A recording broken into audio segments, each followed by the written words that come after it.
everyone's just kind of like looking at each other and like doing like very soft cruising. And this friend just like claps his hand and he goes, "All right, boys, what are we here for?" He's like, "Pull out your dicks."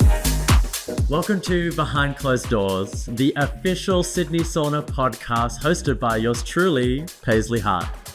This podcast is your cheeky and candid space for unfiltered queer voices and tantalizing stories. So come with me.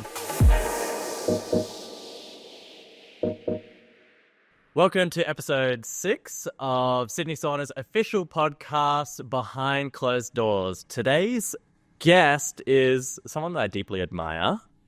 You can often find self-proclaimed international party dad and nightlife producer Kelly Lovemonster twirling on the dance floor in a pastel pink thong and a cowboy hat. Ta-da. The brains behind Sydney's cheekiest event, Leak Your Own Nudes, a queer undie dance party, and San Francisco's Swagger Like Us, a arts hub and daytime event featuring emerging QTPOC artists. Lovemonster is a child of the night with a passion for music and performance. Welcome, Kelly Lovemonster. Thank you. Wow, it's so lovely to hear my bio out loud. It is. I had it from our last podcast, actually. So good. So good. Oh, welcome. So good to have you in here. A joy to be here with you. Been hunting you down. We aligned. And yeah, just so good to have you and all of this gorgeous vision for those at home. It's a gorgeous vision. You might not see it all. I thought it was appropriate to leak my own nudes. Look, as the daddy of Leak Your Own Nudes, we're better to continue that phenomena. Absolutely. Tell me, where did Leak Your Own Nudes come from? And especially like moving here and then making such a bold statement in the queer scene. Where did that come from? Thank you again for the kind introductions and the kind words. Leak Your Own Nudes was inspired actually by San Francisco. I lived in San Francisco for almost a decade. And while I lived there, sex, nightlife, the dance floor was so much a part of my existence. And I wanted to bring a little bit of that energy to Sydney. Yeah. And to be honest, I was just having chats with my girlfriend, as you do. And I was like, wouldn't it be funny if I threw an underwear party and I called it Leak Your Own Nudes? And she was like, actually, that's bad. It's do that. Beyond property. Yeah, it's factual that you should do it. And then I was like, serious? And she was like, yeah, do it. And I did. And that was almost 6 years ago. And yeah, it was one of those things that kind of started off as like just like tongue-in-cheek, funny, like, let's see if this could take off. And then it did. It was my first queer nightclub event I ever went to. That's amazing. It's wild. And what an honor. It was like so gorgeous to see this plethora of queer bodies as someone that was so new to my queerness and being out and like traversing and understanding beyond it being just my sexuality, understanding community and politics and diversity. It was just like, oh my God, like, as someone that was always excited about being naked and about fashion, but like seeing all these beautiful bodies making out and dancing and half naked, it was just like, what more could I want in life? Like, it was just like an amazing entry point for me into the queer scene. So, do you remember what you were wearing? I do. I was wearing a black pup mask that someone had gifted to me. They were at a sex party and somehow ended up with it, and they're like, can I just give this to you? I feel like you would like it. I knew nothing about pop culture at that moment. I was just like, fashion, cool, looks good. I was in possibly, I don't know the dynamics of problematic. I was in a red kimono and like some black Calvin Klein undies. Ooh, so sexy. I love a black Calvin Klein. Oh, it was so liberating to be in that space. I was just looking at photos of it like 2 nights ago, being like, that was my first queer party. So yeah, thank you for being my virginal self into the space, for initiating me, for popping my cherry. I'm a joy, a pleasure, and an honor. how has it been? Because I know it started off like in a smaller venue and has continued to grow and like go from exclusively queer community to now a lot of straight allies are even very much like drawn to this space, and that's something, you know, us queers do so well. We pioneer culture that all our allies and straight community are like, this is where the fucking parties are at. How has that been for you growing over the years and seeing this thing actually find success? Yeah, it's been wonderful. I feel, again, super appreciative anytime anyone comes to one of my events. And I always tell people, like, you know what? I am very clear in who I'm holding space for. For me, if a Black trans woman could come to this party and feel safe and feel comfortable and feel beautiful, then I have done my job. And to be honest, that's only the body. If I had an audience in mind, that is my audience. And anyone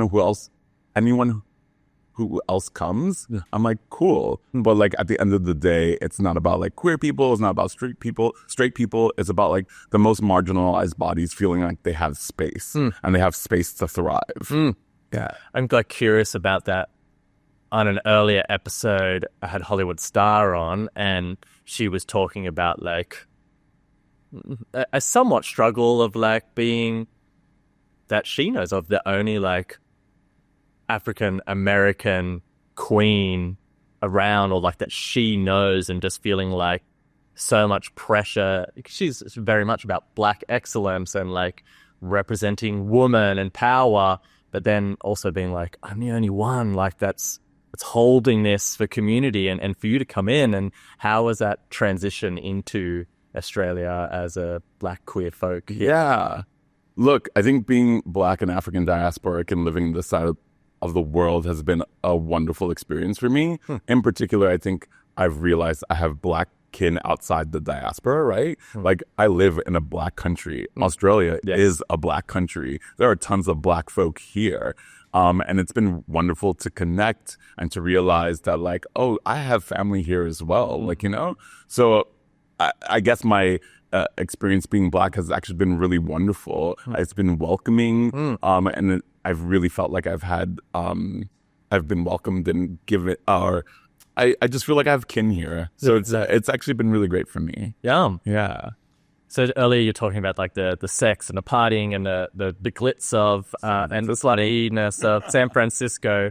Please just like paint a picture for me. It's like a mecca that I want to go to, and like the stories that I do hear from other people or on YouTube and podcasts of like just the plethora of different kinds of like gay, lesbian, queer, trans, like all different ethnicities and cultures and bodies that are represented throughout the culture, and the debauchery and the sex and the hedonism that's available. I can only dream of. And you can you're bringing some of that here to Sydney as well. Doing my best. Doing my best. I think, well, I moved to San Francisco in 2009, and one of my first San Francisco experiences was I was living in San Diego at the time, and I came up for another event, but it happened to be Folsom Street Fair weekend. And I was like on Folsom Street, and I was like, oh, what is this fair? And lo and behold, market. I got myself some fresh produce. 100%. There was lots of fresh produce there. And I remember walking around Folsom Street and seeing people like in harnesses and leathers and latex and pup mask and completely nude, just being fully embodied, and it felt liberating and freeing. But there was this one quintessential moment where I'm walking down Folsom Street and I see this gentleman laying in a kiddie pool, and he was sitting there in the pool by himself. Nothing was happening. And I remember whispering to a friend, like, oh, what's he doing? What is he waiting for? And my friend was like, oh, he wants to be pissed on. He's a piss queen. Yeah. And I was like, what? And my friend was like, yeah, he wants to be pissed on. You should ask him if you could piss on him. And I was like, moi? I can ask him if I could pee on him? And they were like, yeah. So I went up to this young man, this person, and I was like, hey, would you like me to pee on you? And he was like, And then I whipped out my dick and I started pissing on him. And he was just in heaven. Like, it was like all his dreams coming true. But then also in that moment, a whole bunch of other people started to come and join in. And there was like 4, Party. 5, 6 of us around this guy just pissing all over him. And I was like, oh, there's something really magical about this city. Like, that we could be outside in the daytime, all peeing on this person. But then also, like, having people just walk by and not flinch. Yeah. Having people be like, oh, yeah, he's getting pissed on, and, like, not a big deal. Normal. And, like, it was just really incredible. I also remember that Folsom Street Fair, walking down Folsom Street, and a guy was standing in a flat. So Folsom Street is aligned by bars, leather bars, gay bars, queer bars, and also apartments. And in the apartments, oftentimes are house parties happening during the fair. And at this one house party, this gentleman whipped his dick out of a window and started jerking off out of the window, and he explodes onto the crowd, just coming all over everybody. And I was just like, what is this city? I need to live here. I need to be here. And that was kind of my introduction to San Francisco. Whoa. It's like, so I can't imagine it, just like I can, but I'm like, in the context of like Sydney, so-called Sydney, of like, even on Oxford Street during Mardi Gras, we just never get anywhere close to that. Like, I've never seen sex on the street in Sydney. I hope to. I hope it to be me.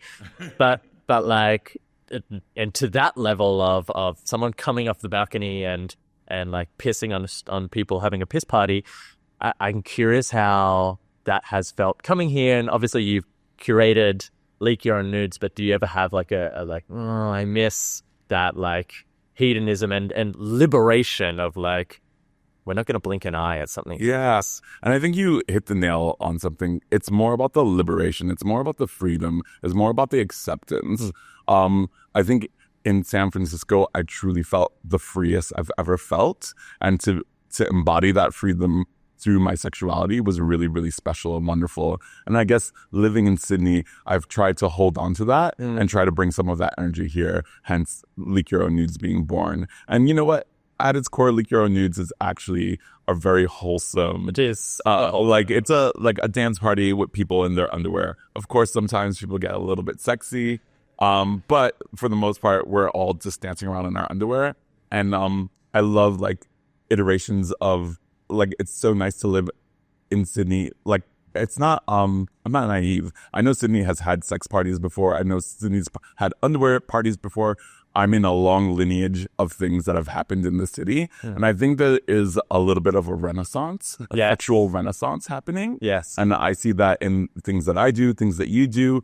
So I guess just trying to add to that energy and invite folks to feel free. Yeah. There's something, that word wholesome. So like the parties that I have here, super sex forward, but also like so many D&Ms and chats and cuddles and whatnot. And I believe I've never been to a sex party or sex positive party that didn't have a decent degree of wholesomeness to it. Absolutely. It's just always contextual. Like, just even me hearing that story of the piss pool, that sounds wholesome to me. It is something wholesome to it, and like wholesome piss play. Like, oh, there's a gathering of people. Someone had a need or a request, and you came up and consensually asked, and then people gathered and gave this person what they need. In any other context, if someone's like, hey, I need help to blow up this pool, and if a community came together and helped this person, wholesome. But it's like just a different degree that some of us may or may not have participated in and might be a cultural shock. But contextually, again, like if you're at Folsom, you might be a bit shocked at the first, but then you sort of get into the culture. And I think that's something so important to create in these spaces is culture. Like, what is the culture around boundaries, consent, the bodies, to create safety for marginalized people, or like niche fetishes. And again, that's something I feel like you do so well, is create culture. Thank you. And I think there's also, again, this idea of the invitation to explore, like, what is sexy for you. Like, up until that point, I never thought that I enjoyed piss play. In fact, I never considered piss play. But in that moment, I had this opportunity to try something. And I was like, oh, maybe this is for me. Yes. Yeah. And like, I'm very much the same. Like, I go through these degrees in life of like, oh man, I'm so sexually out there. And I'm like, oh, I'm so vanilla. Oh, I'm so out there. Oh, I'm so vanilla. And like, and times where like, oh, I'm pretty content with my sexuality and what I do. And I feel like I know what I like. And then someone will introduce a new concept to me at a party or in a hookup or a date or with my partner or on a porn. I'm like, I think I need to explore that. Oh my God, the world has just expanded so far once again. Oh, I'm such a vanilla, boring queen. It's this forever context. I think that really, ties in well with like similar to my spirituality. It's like, okay, I know my relationship with God, and then I start a new practice, and I'm like, okay, I know nothing, Jon Snow, and then next it's my queerness. Like that's what I love about queerness is like I'm never settled in one. Absolutely. I'm forever questioning my gender. I'm forever evolving. Yeah. Yeah. I'm curious about your journey with like coming into your sexuality and your desires and your queerness, and how like maybe what is like the most recent thing you've been questioning or like discovering within yourself.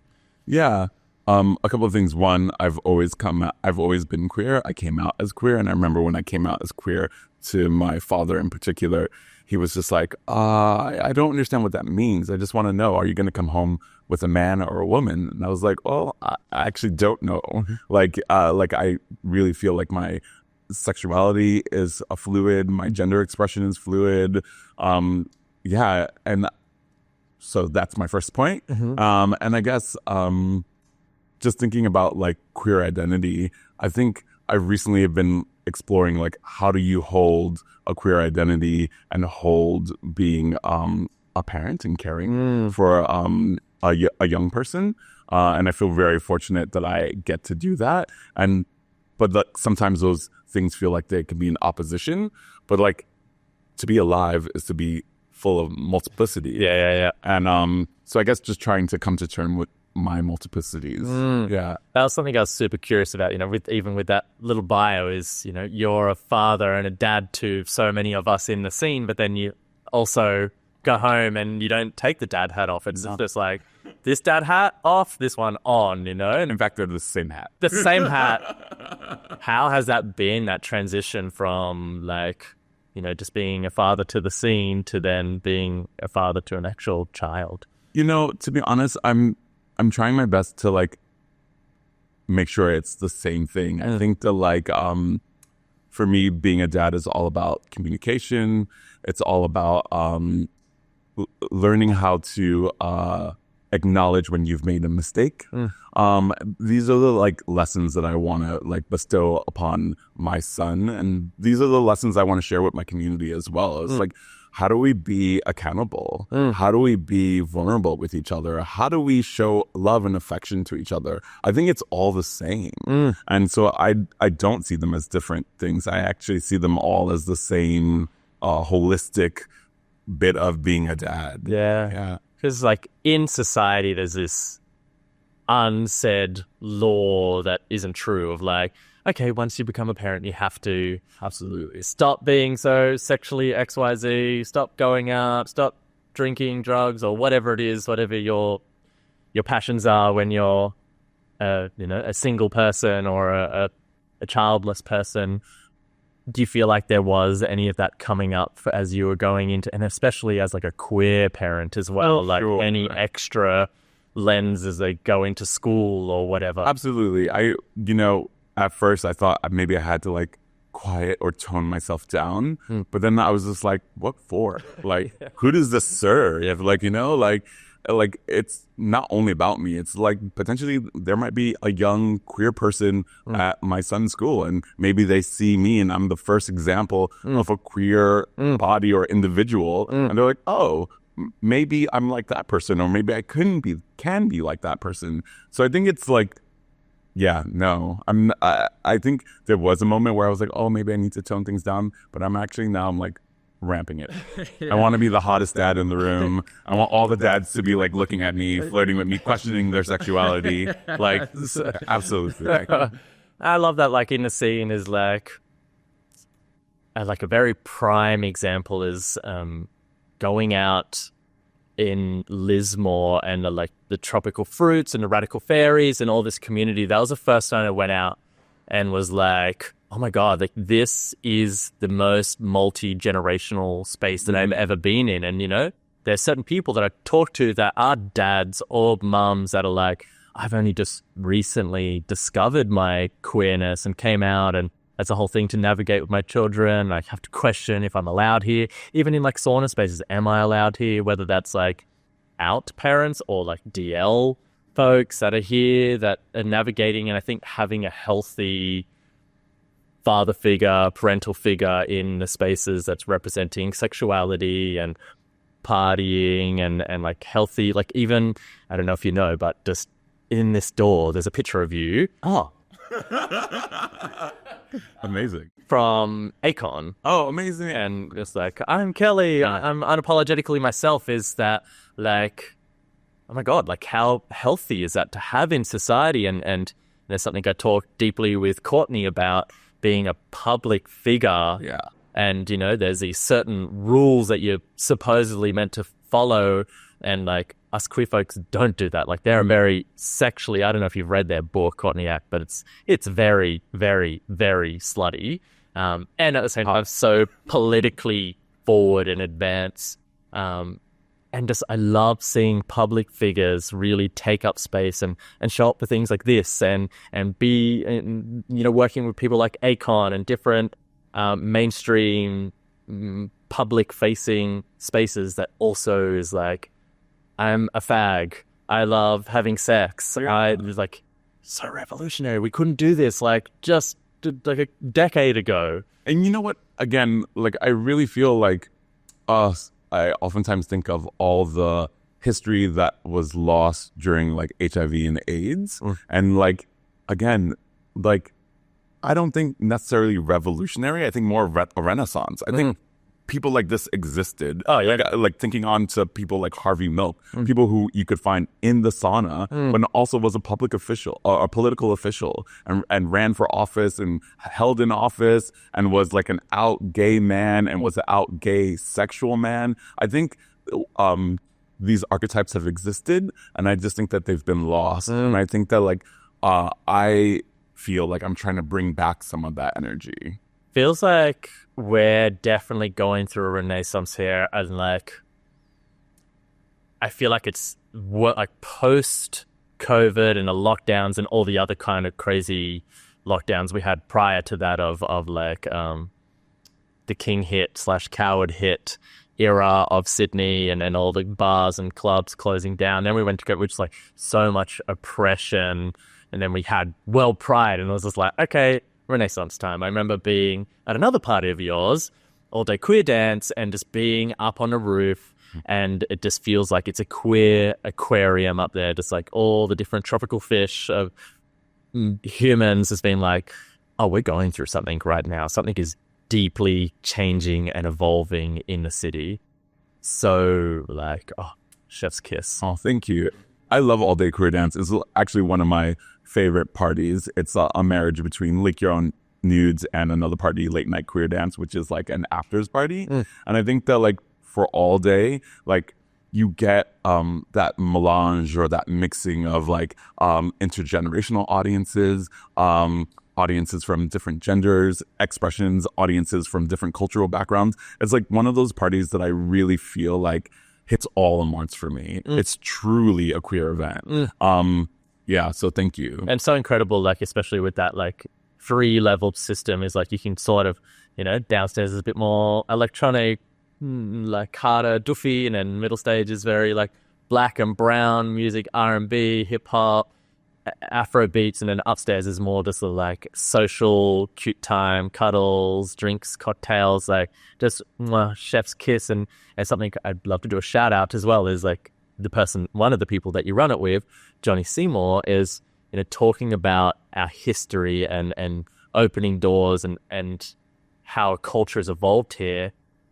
I had them play at a party recently here, and it was, to me, like, I got so emotional because they are the reason these doors open to the parties. So they ran they were a resident DJ at a different sauna that's not open anymore, Ken's Karate Club, and opened these doors and like, yes, I opened up a new door, which is like an all-gendered queer party in here, but that model was displayed by them, and just like, what a gift that they're around and survived an era that was truly devastating, and they just have a heart of gold, like 100% love. And I would like to say about Johnny not only like opened the door, Johnny continues to hold that door open. Yes. As you know, like Johnny continues to invite people in. And it's really wonderful getting to collaborate with Johnny. Is really wonderful getting to call Johnny my friend. Is really wonderful getting to say Johnny is my family, because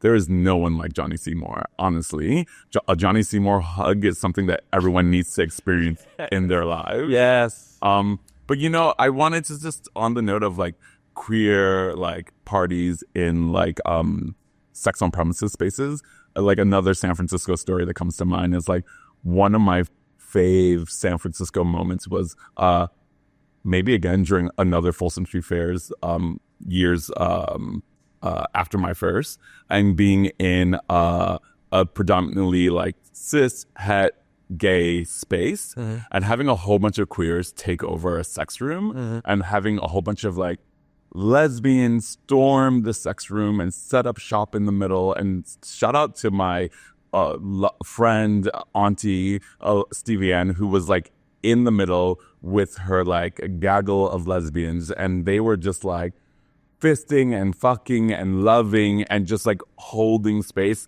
And again, like, I feel like lesbians and women and queer women at that have infiltrated these spaces before, and they continue to infiltrate these spaces, and they continue to try to like hold space. So it's really wonderful to see your event and see that, like, not that I don't think your event is mainstream at all, but just to see it be more acceptable, or like people are not flinching at the fact that they're like women or like women-bodied people there. Yeah, it's a first time in my years of parties and offerings and events and workshops, the first thing that was like, put it out to the world, and people automatically go, yes, like it sold and sold out, and was just like, oh, that's such a relief as an independent worker, like that it was what people wanted. Absolutely. And just like there was such a deep hunger for it. And, you know, I run them every other month here, but now every Thursday there's an all-gendered day where it's like, because, you know, there is a very potent and important history in these walls of gay men, gay, bi, and curious men creating spaces like this, and that's something to be deeply honored and revered. Yep, now there's space for this, and, you know, who knows what the future holds, but just to see that Sydney is opening its doors and sexual liberation continues to evolve is this chef's kiss. I want to see it. I want to continue to see it, and it's like my deepest wish, and for something like this to happen again, like not too long ago, this would have been not available. Like 100%. Oh, it's such a gorgeous gift. Have you ever been to a sex on premise sauna? I have been to a sex on premise sauna in my life. Yes. Where did you go? You haven't been to this one, No. or you have been now? Yeah. Where? The last sex on premise sauna, I've been to a couple. I've been to ones in San Francisco. I've been to ones in Chicago. In fact, Chicago, another one of my favorite cities. Yes. I went for an IML, International Mr. Leather. Oh. And I remember going to a beautiful party that a group of friends were throwing at sauna/theater that no longer exists, and I'm gonna hate myself for not remembering the name, but we will find the name and we'll put it at the bottom of the thing. Yeah. But it was incredible. Like, I remember it starts off, you like take off your clothes at the door, and then you go into the cinema space, and everyone's just like sitting around watching like a sexy movie. And I remember being with my husband, and like actually like the vibes in the cinema were like very vibing, and people were like hooking up and like making out. And it was just really, really sexy. And as the night progressed, like you moved into the space, into the like various steam rooms and saunas. And what was really beautiful was that a dance party took place in the maze. Yeah. So you were like walking through the maze, and then it would spit you out into a holding area, and it was this massive dance party, and it was so beautiful and so fun. But yeah, lots of sex ones. I feel so sorry for people that have never been to a sauna, like especially like a plethora of saunas, because it's such a unique experience. Like, who's ever been to like a orgy dance party in a maze before? You know, I have not, and now I'm upset, and I will be changing that very soon. I see it in your future. It's definitely in my future. It's my number one. So like, I've traveled overseas to Europe 3 times now, and little pit stops along the way. And usually I go with my partner, and they do all the itinerary, and I go gay sauna Austria, gay sauna Singapore. Where are we stopping this time? Gay sauna Shanghai. Gay sauna, like wherever we go, that's just like my thing. I'm gonna figure out. I'm gonna sniff out the sauna, and I'm gonna take us there.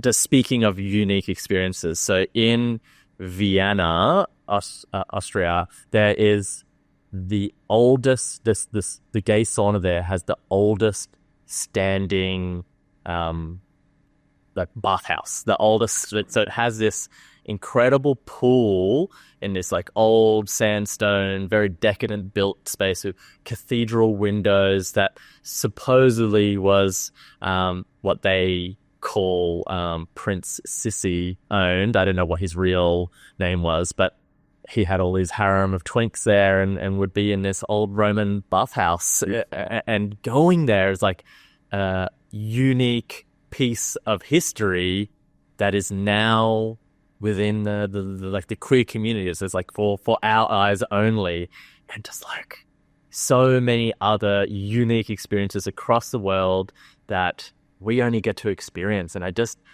implore people to get to every single one as like just step one, as like a sightseeing experience, and then to use the facilities, like actually have a sauna, have a spa, like, and then 3, if you get to have a sexy time, like fab, you've won in life. Can I ask you a question? Yeah.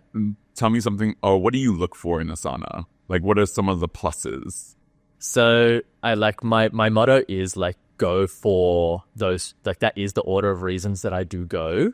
Like I come here quite often, like truly the facilities, for the facilities, yeah. Like because it actually is cheaper than any other like spa or whatever, like a white light spiritual spa, and those places are important as well. But one, I like being naked, and 2 is like I want to be around. Wait, on this part that you like being naked, that was such a good segue.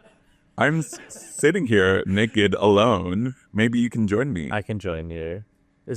Can we cue the sexy burlesque music? Hey, big. And we'll speed up this part so it's like. I'll keep my hat on like you. Absolutely.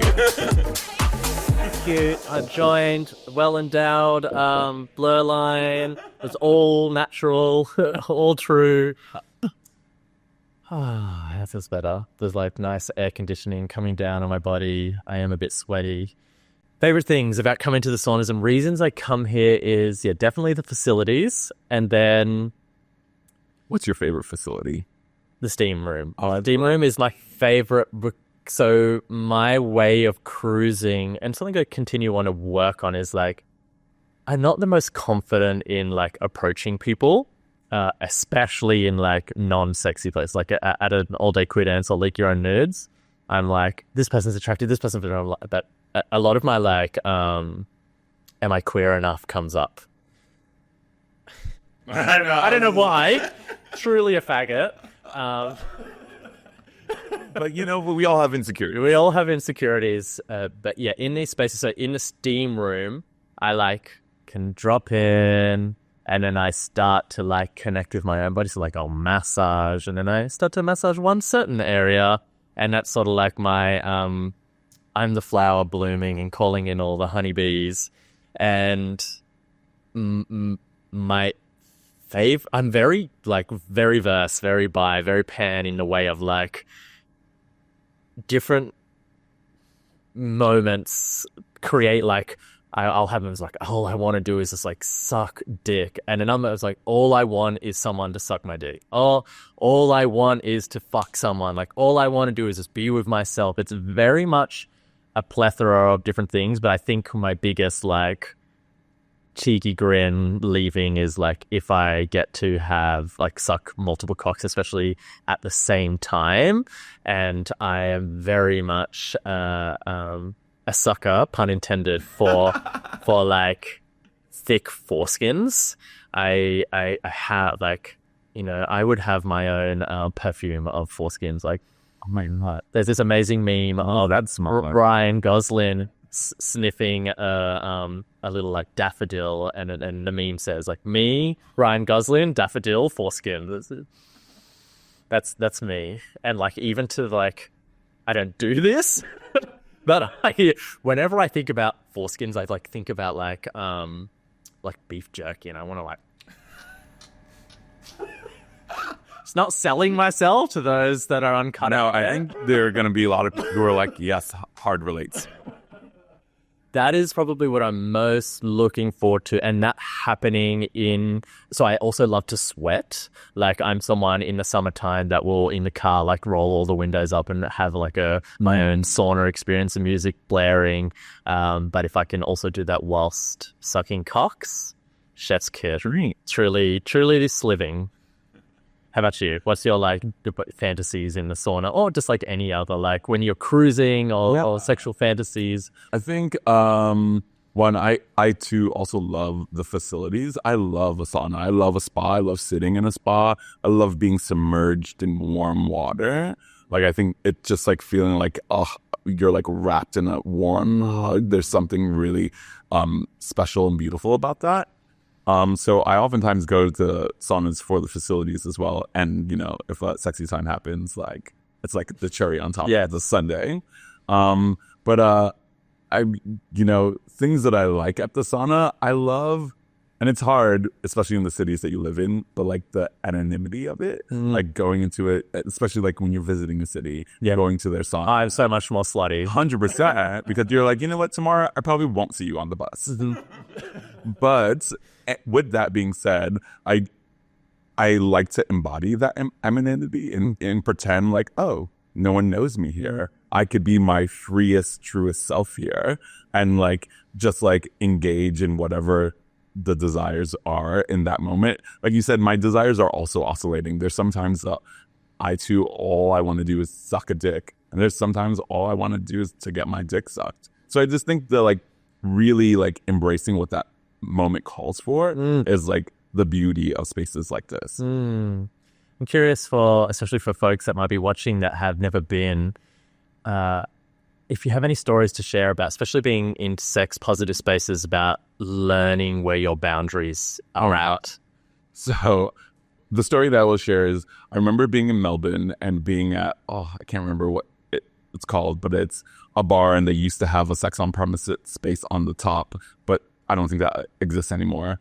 Anyway, I was with my husband and a friend, and that friend was of the trans mask experience. And I remember like going upstairs, and like, you know, we're all like had a couple of beers and we're feeling a little bit nervous. And then we like go into like the cruising area where people are maybe like watching a film, and like nothing is happening. It's very quiet. Everyone's just kind of like looking at each other and like doing like very soft cruising. Like no one's actually like taking off their clothes or like stroking their dick. Everyone's just kind of like feeling out the space. And this friend just like claps his hand and he goes, "All right, boys, what are we here for?" He's like, pull out your dicks. And he lays down on the ground and he's like, "Come on, start beating those dicks on top of me." And these guys just like huddle all around him and start furiously masturbating on top of him. And it was just like, it was the invitation everyone needed. Why am I telling this story? I think I'm telling. There was no boundaries. It was my complete. the boundary was that it wasn't me at the bottom of the dick stroking. I think I'm telling the story because we're talking about desires and like maybe like I don't even remember. You had a few more desires to get off your chest. 100%. And I guess it was just really wonderful to watch someone build a fantasy. And build a fantasy. Commanding that space as well. I dream. I dream. And it's been really wonderful to see like lots of fantastical things happen in like sex on premises spaces. Like I've been to sex parties where like the most beautiful of combinations of people are happening and the most beautiful of sexual acts are happening, and it's a joy to like behold with my eye. That was like one of my... Is it okay to tell this story? Yeah, I think so. So I DJ'd and created a dark room. They don't call it a dark room, but sorry guys, it's a dark room for Barber down in Melbourne, and they're like a massive queer party that is predominantly like gay folks. The scenes I saw was so beautiful. Again, like this, like the pool where people, like have been pissed on. But I remember like seeing like people had brought their own tarps and like buckets of Vaseline and gloves for like fisting scenes and this scene and that scene. And like, we curated this beautiful room. It was their Halloween party and the theme was like Goosebumps. Do you remember the book Goosebumps? Absolutely. So we made like a Goosebumps themed dark room. So there's like all these like tentacles and monsters and weird Venus flytraps around. But then people having these incredible like orgies, fisting scenes, this, and DJing over here in the dark room. And like the prompt that we get from them when we do the dark room is if they're dancing, you're doing it wrong as a DJ. So it's like you have to play music that'll get people in their bodies, but if they start dancing, change the BPM, change the genre, blah blah blah. Like, there's such a gift to see that. And like, have I played in any fisting scenes? No. Am I terrified of it? Yes. Did I grow as a human seeing that moment like beyond, like any moments that previously, if I had known you beforehand and you told me that you're into fisting, I might have had some judgments and and that's not who I want to be, but just my conditioning is who we are. Oh, Kelly's okay. Maybe we probably couldn't connect in a sexual way because I can't shot. Now I've seen it. I'm like, okay, I could probably fist someone.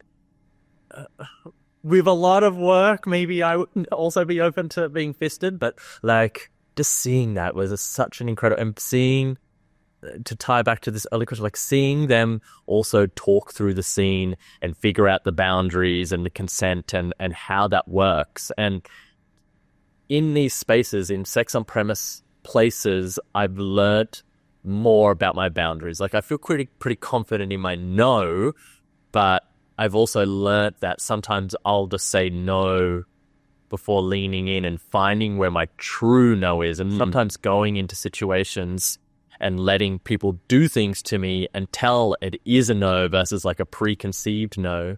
I'm wondering if you've been on either side where you've learned to know from someone or you've learned to know from yourself by being in a place where liberation is available. I think all those things are true. I think being alive and being human is all about learning your no, learning other people's no's.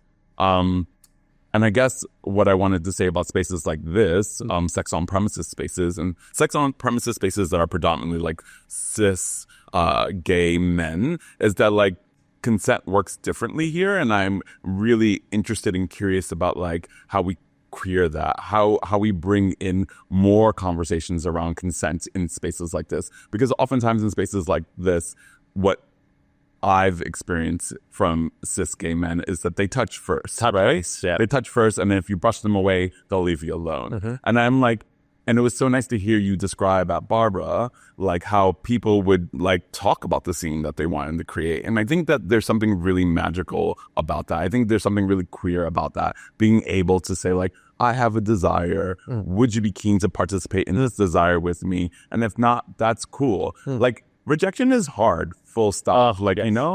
And I think the beauty of spaces like this is like, I promise you, there will be someone who your yum will be their yum as well. Yeah. Like you just have to be patient and wait to find that person.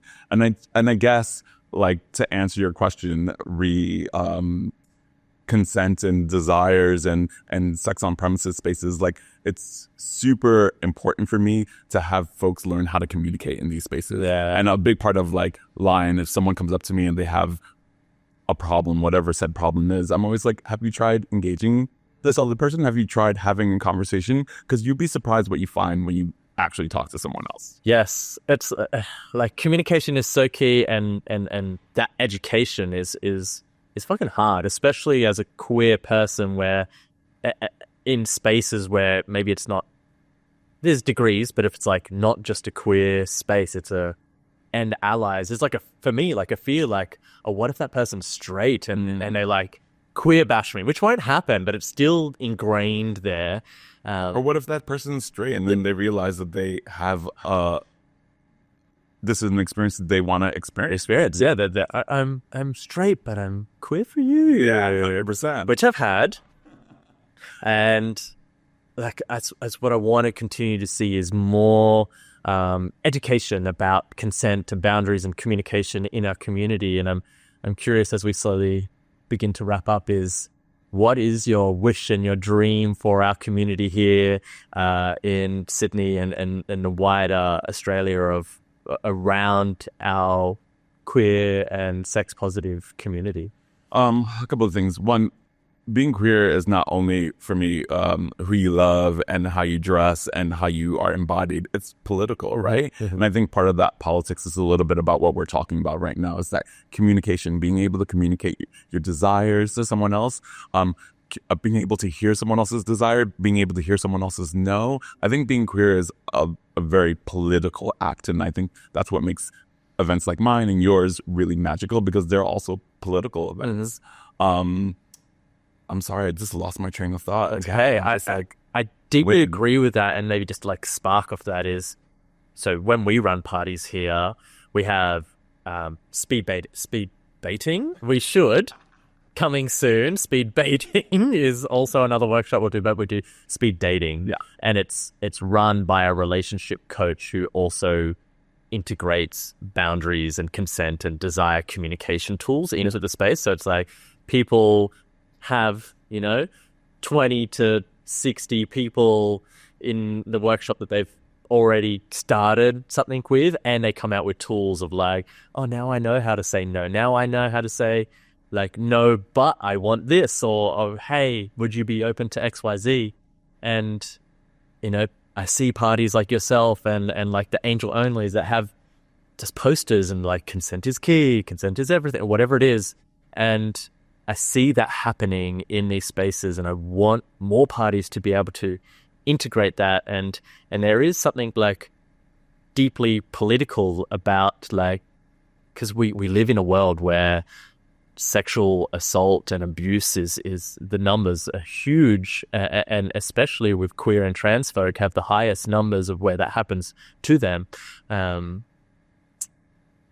it is a political statement, and just like over here, and I feel like what you're saying is like, it is a political statement to up your communication skills and to learn where your yeses and nos are, and what you fight for in your own sexuality, and therefore also like in the world for like humanity. Yeah, and I guess I remembered what we're going is that is my hope for community, is like to let people know that like they too can be embodied. They too can feel freedom in their body and true liberation, and they too can learn how to like articulate their desires. Like, at the end of the day, I want everyone to feel like they had space. You don't have to love everything, but you just have to like make space for each other. Yeah. And as long as we're making space for each other, I feel like my work is done.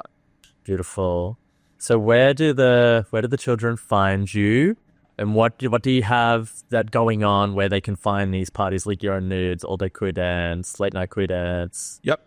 So you can find me on the socials. I'm Girl Where You At. Mm-hmm. And you can find Lion at Lion Babes on Instagram. We have a private Instagram account, and that's on purpose. I try my best to make sure that I'm holding space, and I think by having a private account. That's the best way to hold space for community. Like, so gatekeeping is important. Absolutely. But you could easily do a little Google. You could find all the information, and you could find out the next party. And if you have a question about what to wear, what is it going to be like, if you should come for whatever reason, you could just message me. I'm happy to chat. Yeah, me too, please, because I really attest to these parties. Like, I go as often as possible. I found so much of myself, and I'm always available to talk about the importance of going to these spaces.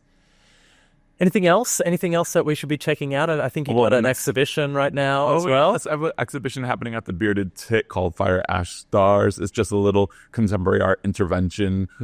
Really, really beautiful works with some really extraordinary artists. Check it out.